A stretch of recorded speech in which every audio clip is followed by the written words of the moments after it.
Bonjour mes frères et sœurs. Je vous invite à lire avec moi Jérémie 9, versets 23 et 24. Jérémie 9, versets 23 et 24.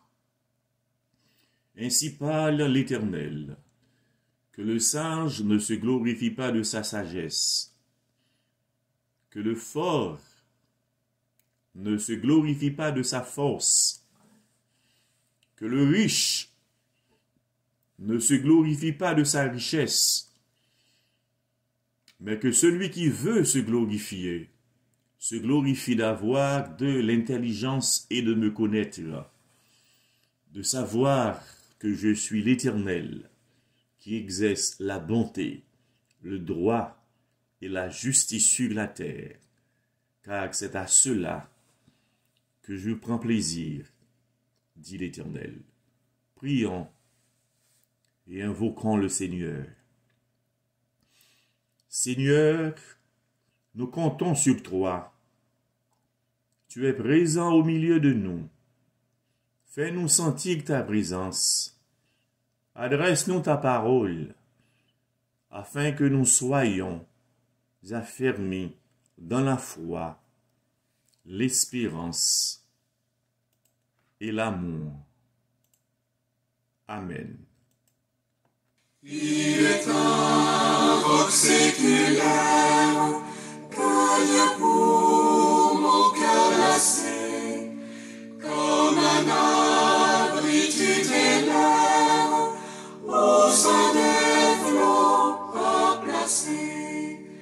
Mon rocher, ma forteresse, mon asile protecteur, mon recours dans la détresse, c'est Jésus le Rédempteur.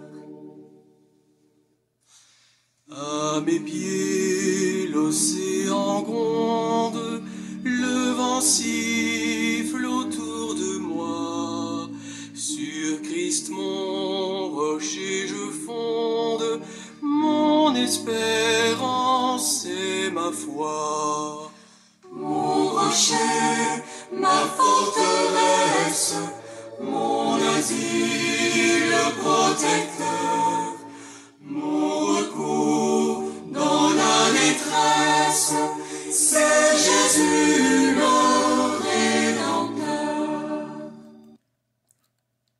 Amen. Amen. Christ est notre rocher. Le thème du message d'aujourd'hui est: quel est le but de votre vie? Frères et sœurs de la foi, quels sont les trois domaines où les êtres humains se glorifient le plus? Où ils veulent que tous sachent qu'ils sont supérieurs aux autres?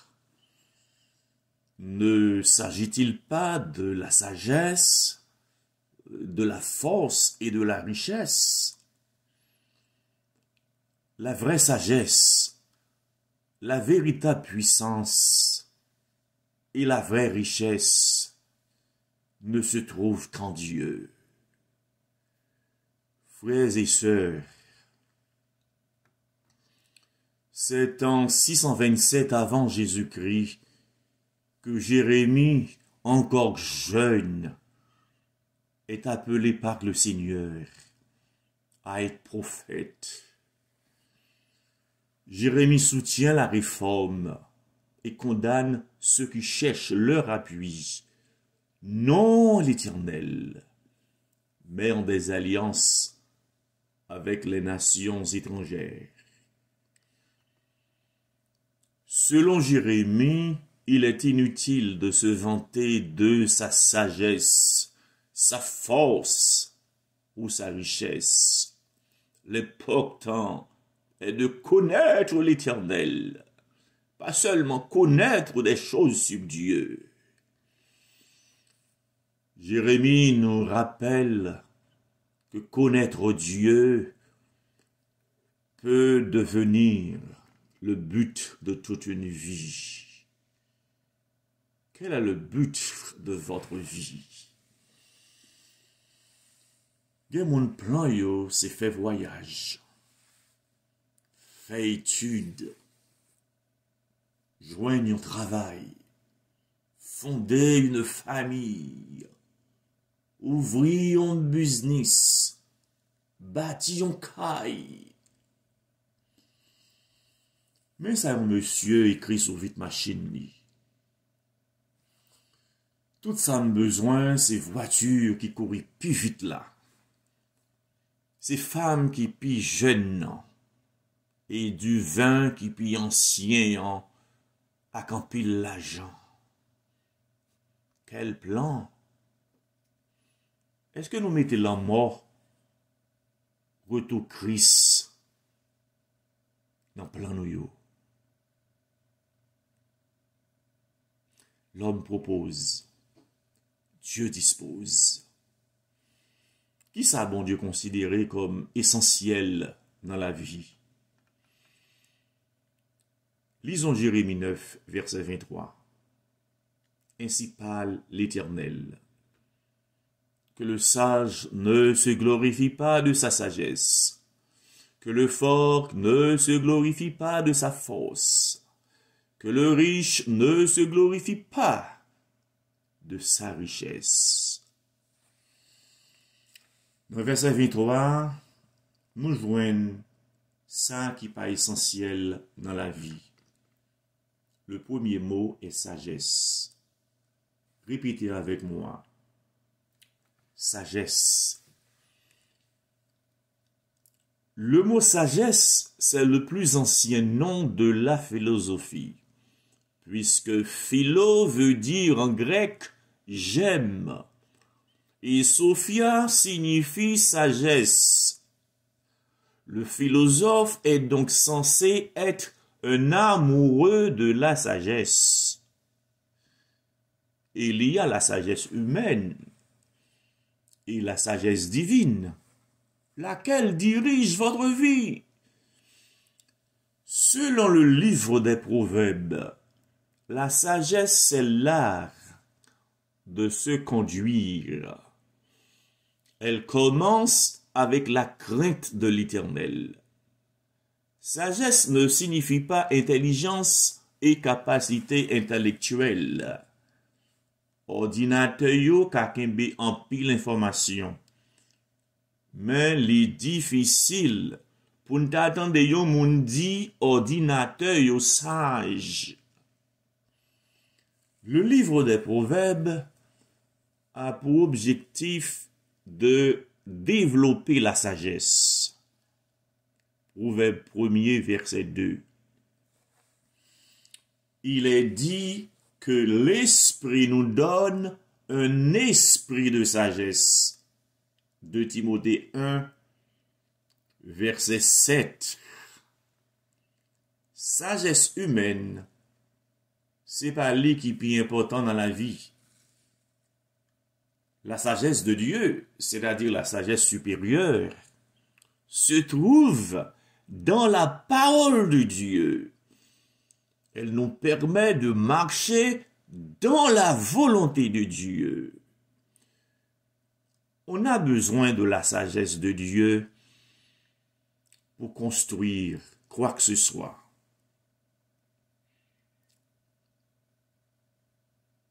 Mais comment acquérir la sagesse? La réponse nous est donnée au psaume 111, verset 10. La crainte de l'Éternel est le commencement de la sagesse. Sagesse et habileté qui fait moun prend bonne décision dans la vie. La sagesse se révèle par l'action. Accumuler des savoirs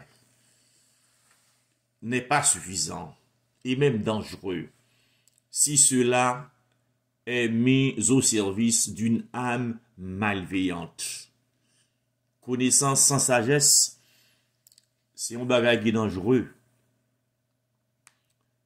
Yon moun qui a connaissance, qui n'a pas de sagesse, moun sa ka fan pile dégâts. Exemple, sou konnen yon bagay qui ka détruit corps ou consommer quand même ou passage. Rabelais le dit bien. Science sans conscience n'est que ruine de l'âme. Depuis yon moun pa ni crainte pour mon Dieu, pas fait confiance. Moun qui sage, pas parler toute parole. Moun qui sage qu'on limite li. Li kon sal pas connaît. C'est bien malheureux. Gen moun qui pensait que connaît toute bagaille. Chers amis, cherchez la sagesse de Dieu. L'apôtre Jacques nous dit dans Jacques 1er verset 5, si quelqu'un d'entre vous manque de sagesse, qu'il la demande à Dieu, qui donne à tous simplement et sans reproche, et elle lui sera donnée. C'est-à-dire la sagesse supérieure, la sagesse divine. Amen. Tout ça, les hommes et les sagesses, s'ils pas souché dans Christ, s'ils avaient main, suit à terre. Lequel d'entre vous est sage et intelligent? Qu'il montre ses œuvres par une bonne conduite, avec la douceur de la sagesse. Jacques 3, verset 13. Moins l'histoire yon maringouin qui touillait yon gros éléphant qui était orgueilleux, arrogant. Il humiliait tout l'autre animal qui passait beaucoup d'îles. Un orgueilleux est une personne qui se croit supérieure et qui n'a pas de place, ni pour Dieu, ni pour les autres dans sa vie. Mais qui jamais un tout il. Li entre dans oreille éléphant, li fait bruit. Éléphant fâché, li excité, li commence à voyer pied. Li viré en haut, li tombé dans une ravine qui était tout près li. Li mouri. Mémoral l'histoire. Si nous pas fait attention, manque de sagesse, qu'a coûté nous très cher. Mes frères et sœurs, la Bible nous enseigne à bien compter nos jours, afin que nous appliquions notre cœur à la sagesse. Psaume 90, verset 12.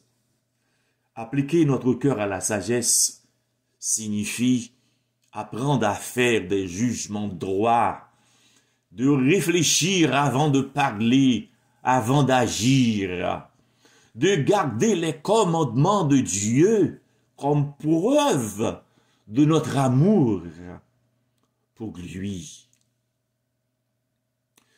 Frère Maxime, dans quel domaine nous besoin demander, bon Dieu, sagesse? Dans quel domaine nous besoin demander, bon Dieu, sagesse? Qui effort nous besoin fait pour nous arriver joindre sagesse qui est dans la Bible là? Le deuxième mot est force. Répétez avec moi. Force. Force, c'est pas lui qui est essentiel que c'est force physique ou morale. La force crée le droit. Pour faire respecter le droit, on a besoin de la force. Selon Montesquieu, philosophe français du XVIIIe siècle, pour que le pouvoir n'abuse pas le pouvoir, il faut que le pouvoir arrête le pouvoir. Ou est comme un pouvoir important? En Haïti, on dit pourtant bois, pas gourmet, à pourtant fait. Constitution, c'est papier, baïonnette, c'est fait. C'est ça, Zod dit. C'est par sa parole, bon Dieu dit. C'est pas ça, bon Dieu dit.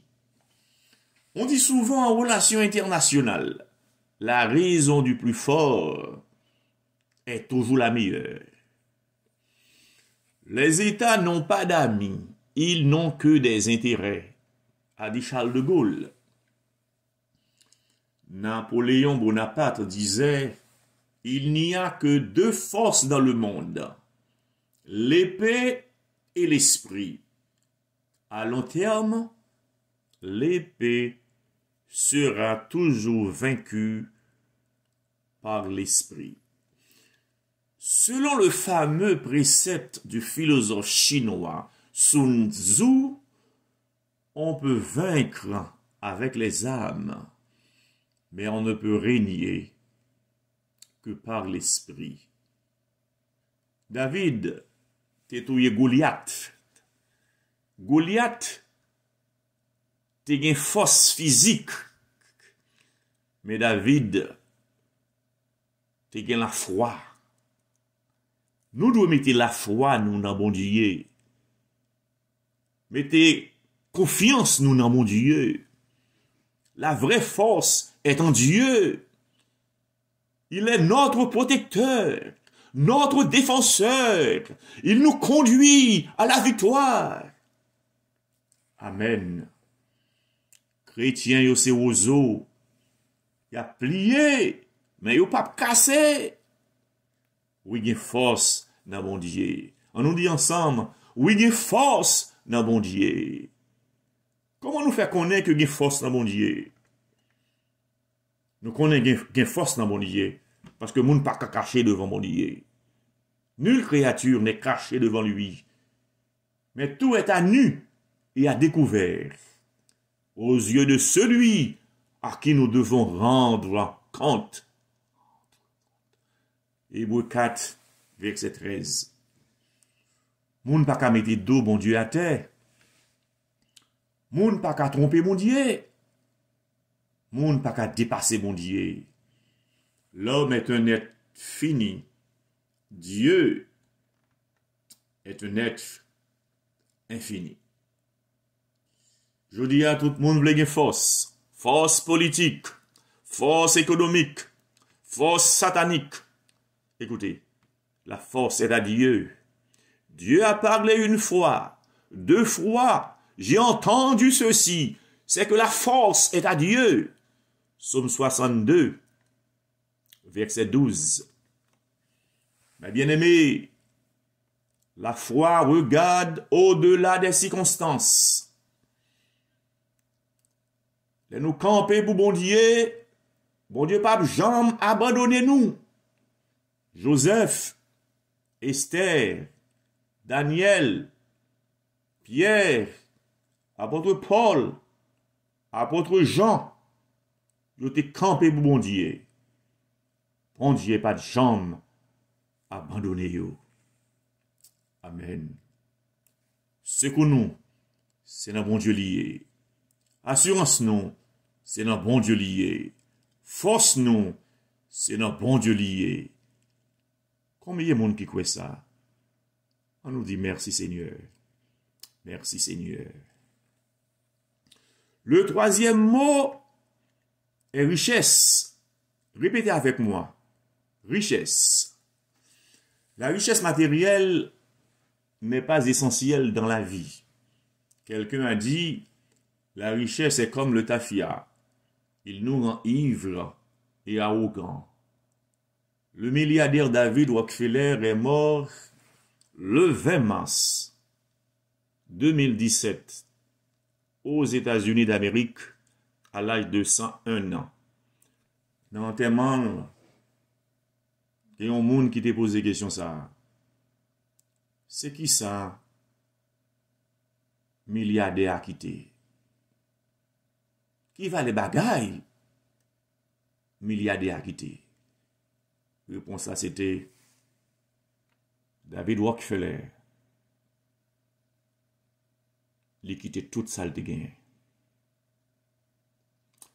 Frère Samuel, l'argent n'a pas une valeur absolue. L'argent a une valeur relative. Exemple. Si on a un désert ou soif de l'eau, et pourtant on gagne $1 000 000 dans valise, qui ça qui est plus important? Est-ce que c'est $1 000 000? Est-ce que c'est de l'eau? C'est de l'eau qui est plus important. C'est de l'eau qui a sauvé la vie ou dans le moment ça. C'est pas $1 000 000. Oui, l'argent n'a pas une valeur absolue. L'argent a une valeur relative. Il y a une dame qui est Hetty Green. Hetty Green mourit en 1916 aux États-Unis d'Amérique. Il quittait $100 millions. C'est pas 100 millions de pesos. C'est pas 100 millions de francs. $100 millions. Les Hetty Green étaient vivants. Il était qu'on mangeait seulement avoine frette. Il dit, il coûtait trop cher pour chauffer avoine. Non. Elle était une femme avare. Vanité des vanités. Tout est vanité. Ecclésiaste 1er, verset 2. Paul dit nous dans 1 Timothée 6, verset 10, parole ça yo. Car l'amour de l'argent est une racine de tous les maux, et quelques-uns, en étant possédés, se sont égarés loin de la foi, et se sont jetés eux-mêmes dans bien des tourments. La Bible nous aide à éviter le danger d'être avare. Réussir sans les autres est un échec. Il faut réussir avec les autres. Nul n'a le droit d'être heureux tout seul. Nul n'a le droit d'être heureux tout seul. La plus grande richesse est la richesse du cœur. Timothée 6, verset 7. Car nous n'avons rien apporté dans le monde, et il est évident que nous n'en pouvons rien emporter. Oui, notre dernier habit n'a pas de poche. Dernier rad, il y a mettre sous nous. Et nous n'en savons que là, il n'y a pas de poche. C'est-à-dire, nous ne sommes pas capables d'aller à rien. Cependant, la richesse n'est pas un péché. Abraham, Job, Salomon, David, Joseph, ils étaient riches. Nous sommes riches pour Dieu quand nous utilisons nos biens matériels pour la gloire de Dieu. Amen. C'est-à-dire notre temps, notre talent, notre trésor et notre savoir. L'essentiel dans la vie, c'est d'avoir une relation personnelle avec Dieu. Faire avancer le royaume de notre Seigneur Jésus-Christ. Quelqu'un a dit, si tu savais à quelle vitesse les gens t'oublient quand tu meurs, tu ne vivrais pas ta vie pour plaire à quelqu'un d'autre que Dieu. On raconte que les missionnaires du 19e siècle, les yo tapent aller dans mission, yo pas de kon pote valise ni mallette. Celle ça yo te kon pote, c'était un cercueil. C'est dans ce cercueil là, yo te kon mette effet personnel yo. Les yo mouri, yo tout gen cercueil pour enterrer yo. Yo pas attaché à rien sur la terre. Travail bon Dieu ba nous faire. Fais le bien avant nous mourir. A répéter. Travail bon Dieu ba nous faire. Fais le bien avant nous mourir. C'est seulement ça nous fait pour bon Dieu cap durer. Il y a un missionnaire qui passait 60 ans en Haïti. Avant de mourir, il te fait déclaration ça. Travail ou à faire pour bon Dieu, pas faire seulement pour monde battre bravo. Faire pour la gloire de Dieu.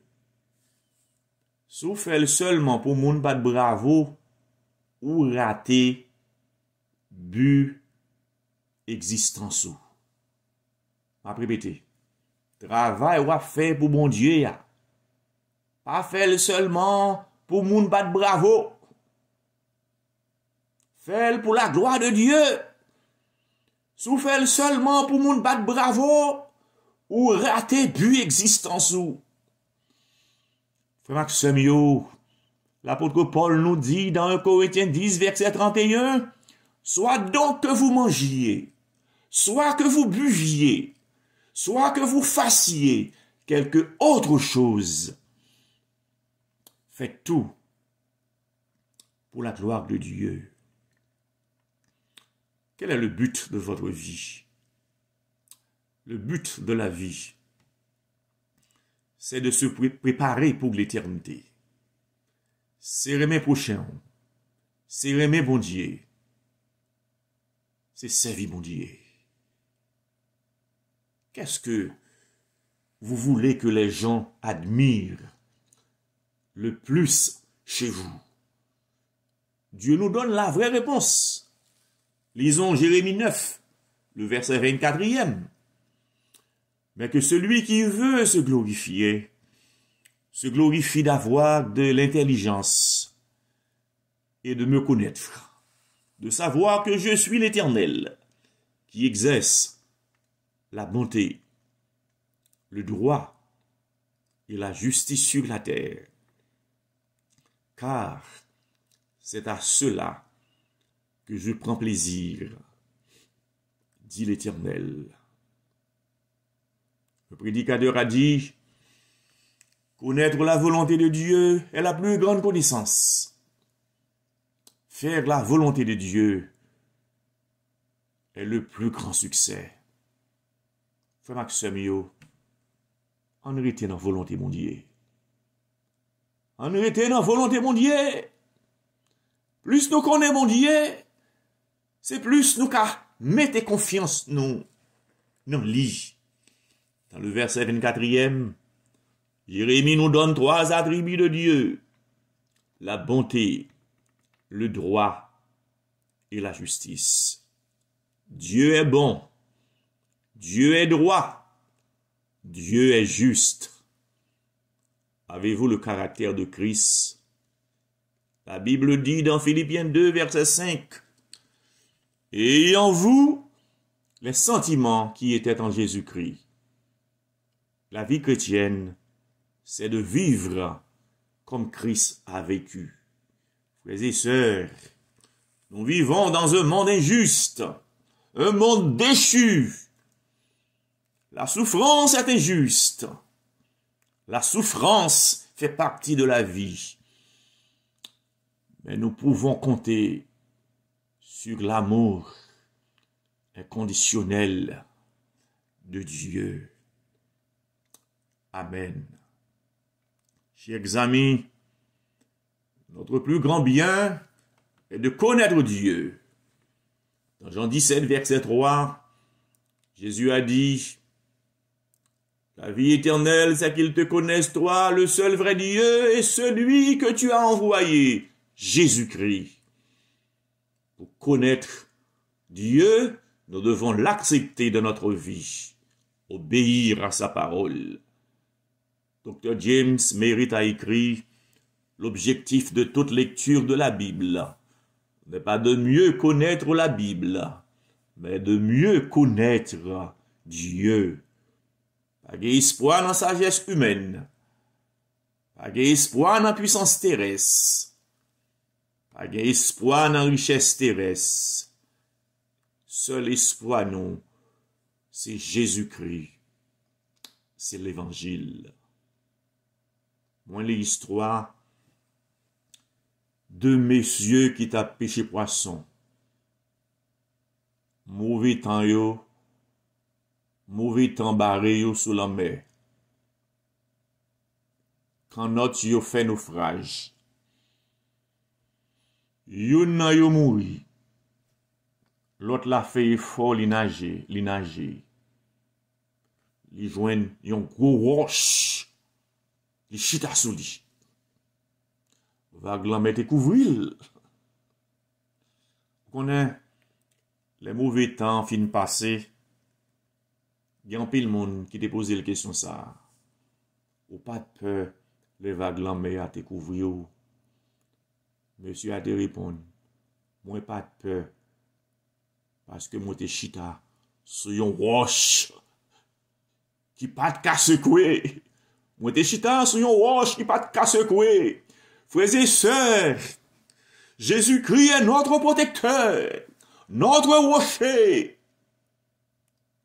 Oui, nous chita sur yon roche qui pas qu'à secouer.